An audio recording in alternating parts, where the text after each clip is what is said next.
Ladies and gentlemen, please welcome to the Crown Palladium, Sandra Sully and her date for the evening, Brian Storm.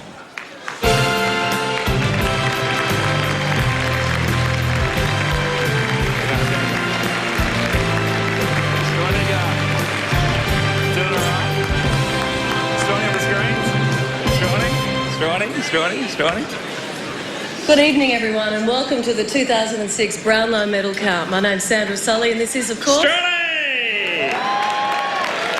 Yeah. Sit down. It's all right. Straunachie the Brownlow at last, eh? Yeah, sit down.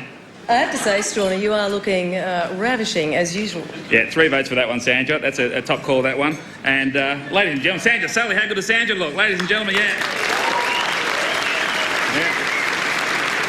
Thank you, Straunachie. Young Char, I tell you, I think I just got the news flash. That's fantastic. That's great. Cheeky as always. Now, I have to say, we were actually meant to be on a date, yet down on the brown carpet, there you were, sidling up to all the players' girlfriends. What was that about? I take exception to that. I was not just cracking on to the girlfriends, I was also cracking on to the wives, okay? I even cracked on to the pregnant ones so they wouldn't feel bad. So, Straunachie does not discriminate, okay? I'll crack on to anyone, yeah. I do seriously have a bone to pick with you, though. You promised me you'd call. Yeah, and I did call many times, Sandra, so... Well, when there I was all week, home alone, waiting by the phone, no call. Well, I did call. I'm not sure where you got your phone. Aurora Stadium. Move on. Get over it. Well, it's good to see you've lifted your game, I have to say, adhering to the AFL strict code. Yeah. Black tie and all. Black tie, I think this represents where I'm from. A hint of Asia, with a bit of Horsham pizzazz. So, I wore this to my Deb, actually. It's got a bit of soy sauce on that. She'll come. My mum knows a good dry cleaner, so she'll be good. The room is full of legends and stars of the AFL. Apart from yourself, of course. Apart from myself. One of the most controversial this year has been Jason Ackermanis. Jason's with us tonight. Good evening, Jason. You're here with your lovely wife, Megan. Nice. You're a controversial star, Straunachie. Yeah, I am. Have you had much to do with ACCA this year? Yeah, I have, actually. I actually ran ACCA's website early this year. That went well, and listen, I speak to ACCA every now and then. I'm a bit of a mentor, and I know why him and Lee Matthews don't get along. ACCA is a proud man, and he wants the big prize at Brisbane, but Lee Matthews will not give him the big prize. Obviously, you mean the captaincy. No, the Divine Homes commercial. That's Lee wants it. Lee's keeping it, and he's not giving it. That's why he's retiring from Brisbane. Fact. There's your headline tomorrow, Herald Sun. Now, at least Ackers has nominated his preferred club for 2007, but what about Straunachie? Yeah, tough one. I've narrowed it down to 2, Boutique and the Beach. Taz usually gets my name at the door at both of them, so I just walk right in, so it's pretty good. Brian, we're talking football clubs, not nightclubs. Okay, listen, if Collingwood want to get rid of me, and that's up to Mick, listen, probably the first 2 draft picks, Carlton and Essendon. I mean, that's probably where you're looking, and I like the idea of going to Carlton because I get the impression that they don't train very often. That's very harsh. And listen, Essendon, I had a very lengthy, lovely dinner actually last night with Sheeds at Smorgies, and we had a lovely. He spoke to me for 3.5 hours. 3.5 hours. What did he say? I have no idea what that bloke said. No idea. Straunachie, I think it's time to move on. Okay, just a bit of housekeeping for those who drove tonight. You might want to get a cab home. Michael Gardner's on valet parking duty, okay? So just be careful. Thank you, Straunachie. Of course, it's time for the 2006 Brownlow Medal count. Round 22, Brisbane versus St Kilda. St Kilda, N. Del Santo, 1 vote.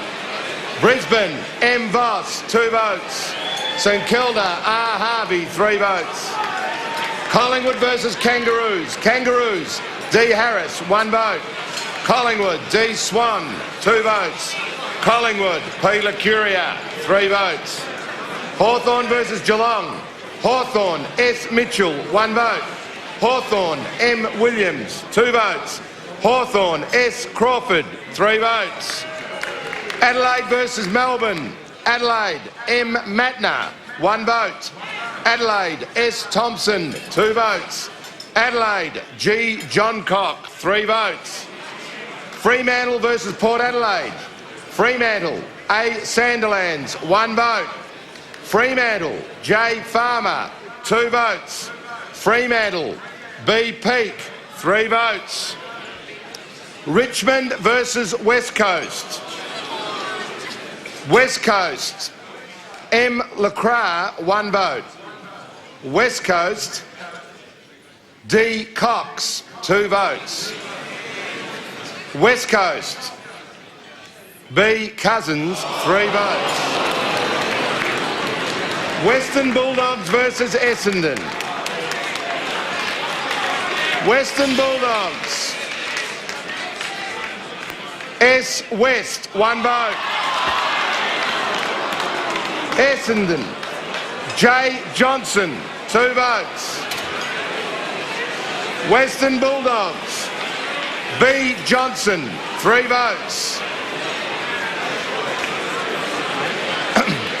Sydney versus Carlton. Sydney, A. Buchanan, 1 vote. Sydney, Al Ablett, 2 votes. Sydney, A. Goods, 3 votes. The winner of the 2006 Brownlow Medal is Adam Goods, Sydney Swans.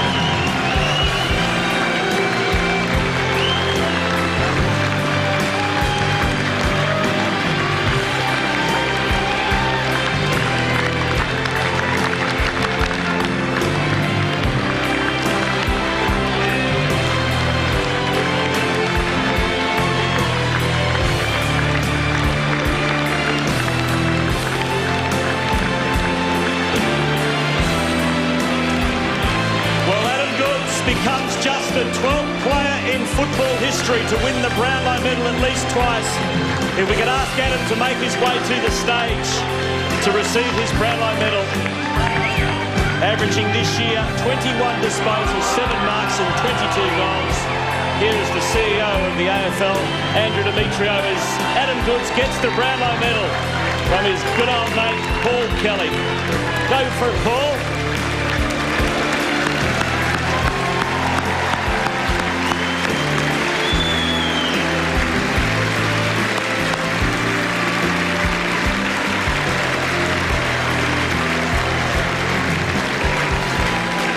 Ladies and gentlemen, first of all, what a great Brownlow cap, and commiserations to Scott West.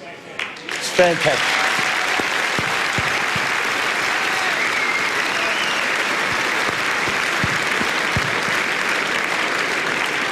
Adam Goods was taken late in the draft selection in 1997 at pick 43. Adam won the AFL Rising Star in 1999. Adam won his club best and fairest in 2003 when he also won the Brownlow Medal playing as a ruckman. Adam was All-Australian wingman this year. He's the first person to win 2 medals for any club based outside of Victoria. And he's the first person to win 2 medals since Robert Harvey in 1997 and 1998.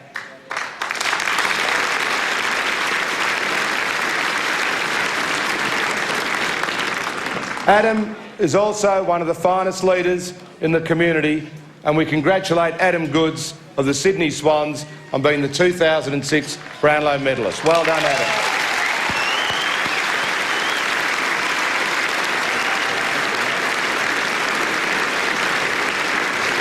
It's time now for Andrew to propose the toast.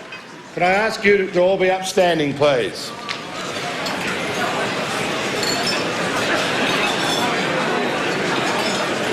To Adam Goods, 2006 Brownlow medalist. To Adam Goods. Well, Adam, congratulations. It's Stephen Quartermain in Melbourne. Probably just the stress you don't need in the lead up to a grand final. I don't think it's any stress, Quarters. You know, we've had a fantastic year up here and we've got one more week to go. I'm going to keep a lid on this, and you know, it's a fantastic honour, but bigger fish to fry this weekend against the Eagles. You certainly do. But it was one of the most thrilling vote counts we've had in recent times, going head-to-head with Chris Judd and Scott West. What were your feelings with a couple of rounds to go? To be honest, I was pretty much hoping that I'd have a draw with Scotty West. He's had a fantastic career, and you know, to draw with Scotty West would have been a dream come true as well.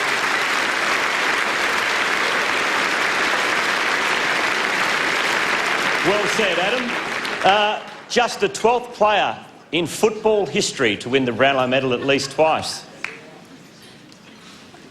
Yeah, it's pretty hard to put into context at the moment. You know, I've got to get home early tonight and get up for training tomorrow.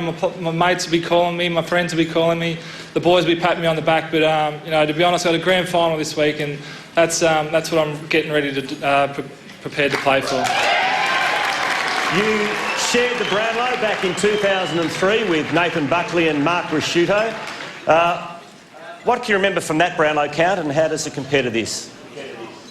To be recognised with Mark Rasciuto and Nathan Buckley, two fantastic leaders of the competition at the peak of their careers, you know, I thought, you know, one Brownlow medal would be enough, and to be recognised with Nathan Buckley and Mark Rasciuto would be a fantastic effort at the end of my career to say that that's what happened. But to win it by myself the way tonight, you know, it's a fantastic achievement, but you know, I'm very grateful. Now, back in 2003, you took your mum as the date that night, Lisa. You actually had started dating your girlfriend Mara just before the Brownlow count. What was the reasoning in taking mum that night? I'd only been dating my girlfriend Mara for about a month, so I didn't think it was quite appropriate to invite her. And we actually were playing the preliminary final against the Brisbane Lions, so I couldn't actually guarantee to my girlfriend that we were going to go to the Brownlow, and we all know how hard it is to organise dresses and makeup and jewellery and all those sorts of things. You're an expert, are you? I am after the last 2 weeks. Well, was that stressful? I think she looks fantastic. She does. Well said. Mara's obviously with you tonight, so the rotational policy is working a treat. What was that, sorry? I said Mara's with you tonight, so the rotational policy is working a treat in the Goods household. It's working very well, mate. I don't know how I'm going to take next year, but we'll see who comes along. Well, I hope it's Mara, Adam. Let's take you back to the start of 2003. Yourself and Barry Hall were left out of the leadership group. Was that a shock to you at the time? It definitely wasn't a shock. I had a consistent year. It was probably my first consistent year that I had at a pretty good level, and to be left out of the leadership group sort of burned in my belly a little bit, but I approached Roosie and John Longmire and asked them did they think I had leadership qualities, and they said that I did, but I wasn't good enough to be in the leadership group at that time, and that was fair enough. To the blokes that we had in there, you know, they were all proven leaders, and I really had to prove myself in the next year, and you know, to be elected into the leadership group after 2003 was, you know, one of the proudest moments for playing for the Swans. Well, what did Paul say to you at the time? What improvements did you have to make? Pardon? What improvements did you have to make at that time to get back into the leadership group? Well, just the consistency. I just did play one really good season, and I really needed to show the player group that, you know, I wasn't an up and down player. I had to play my role from week to week, and my leadership qualities definitely came out in that year. I spoke out a little bit more at the group and took a lot more leadership role on the field. Describe Paul Roos to us. Is he the best thing that has happened to your football career? I think the thing about Paul Roos is that he just lets us go out there and play the footy that we want to play. And as you can see, it is a good brand of football, and the way we play together is pretty remarkable. And Roosie and the other coaches are accredited to that. Well, you play the renowned brand of Bloods footy. How would you describe your game style now in 2006 under Paul Roos, individually? I think under Roos, he definitely gives me a role that can change from week to week, and some weeks it means I can run around the ground and try and penetrate the forward line as much as possible, and some weeks I'll sit back in defence and help Leo Barry and Craig Bolton out. So it's one of those roles where it does vary from week to week, and it's a role that I love playing for my teammates. Football already has given you plenty, Adam. It continues to give you more. You're starting now to give something back. Can you describe your involvement with the National Indigenous Council? Yeah, I've always been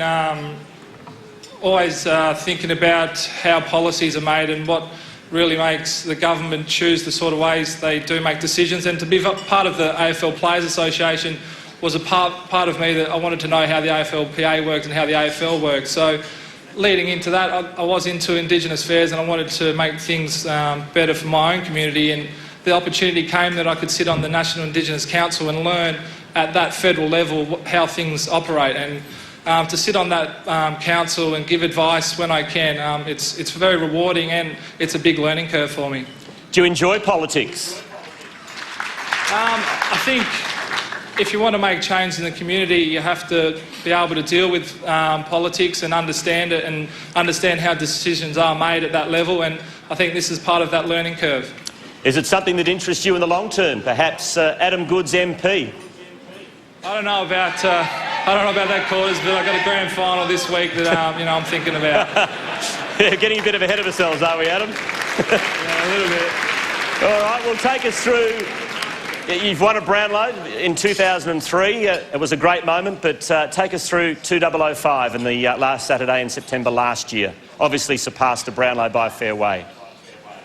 Yeah, team success is what we've been building up here for about 4 years now, and the way we play our footy, we really wanted to showcase the way that we play our footy on that one day in September.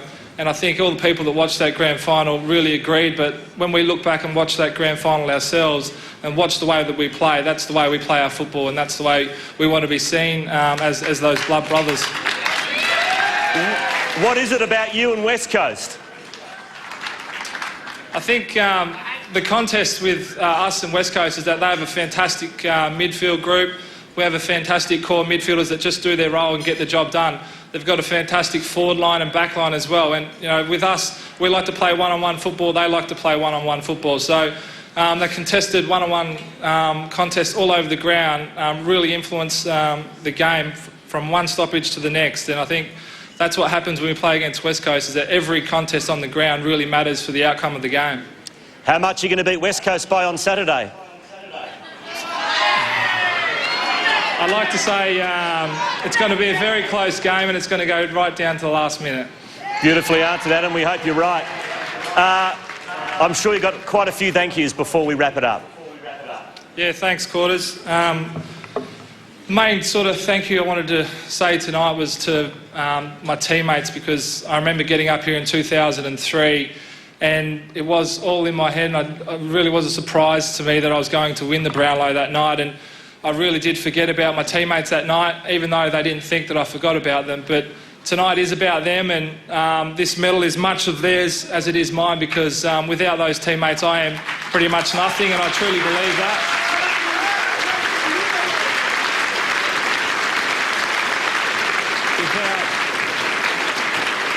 Without those guys, I'm just another bloke out there running around trying to get a kick for myself. And with the structure and the game plan, the discipline we have as a group, it really makes us a team that can really get a lot of success. So I'd really like to thank my teammates as number one, that's for sure. I'd also like to thank a club sponsor that has really stuck by us over the years, and that's QB Insurance. They've been fantastic support, and having known the guys there for the 9 years I've been up here and played golf with the boys down there, and even though the scorecard proved that we did win, honestly we did win, we got the right shots on the board. But QBE and another sponsor of mine, Puma, I'd like to thank, who have been with me since day one. They've given me the opportunity to clothe my whole family. That's extended family as well, and that goes to a lot of people. So I'm very grateful for Puma. My brothers, cousins are very happy. But One person that probably won't be able to see the footage tonight because she's working in a nursing home up here in Sydney is my mum. I'd like to thank her.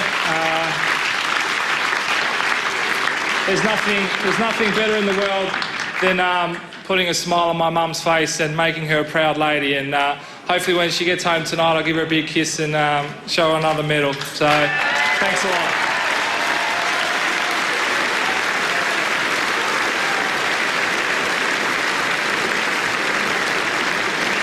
Adam Goods, dual Brownlow medalist, congratulations. We'll see you on Saturday. The winner of the 2006 AFL Brownlow medal from the Sydney Swans, Adam Goods.